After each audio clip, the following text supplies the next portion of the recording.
சங்கீதத்தின் புஸ்தகம் 119 165 சொல்கிறது, வேதத்தை நேசிக்கிறவர்களுக்கு மிகுந்த சமாதானம் உண்டு. மோசே யோசுவாவோடே சொல்லும்போது, நீ இந்த நியாயப்பிரமாண புஸ்தகத்தின் மேல் பிரியமாயிருந்து இரவும் பகலும் கர்த்தருடைய வேதத்திலே பிரியமாயிருக்கிற மனுஷனாயிரு. கர்த்தருடைய வேதமே வெளிச்சம்.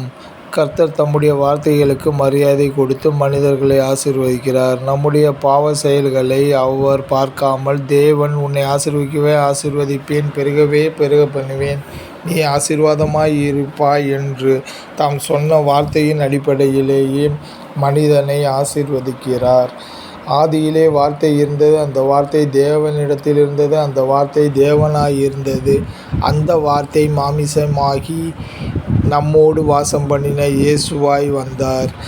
கர்த்தரை பார்க்க விரும்பினால் வேதத்தின் மூலமே பார்க்க முடியும். தேவனும் வார்த்தையும் ஒன்று.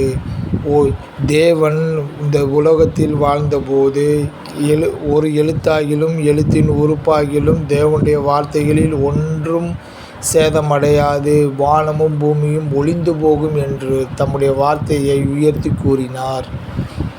அப்படிப்பட்ட தேவனை, அவருடைய வார்த்தையை நாம் விசுவாசிக்கும் போது நமக்கு மிகுந்த சமாதானம் உண்டு. தேவனே நம்மை ஆசீர்வதிப்பாராக. ஆமென்.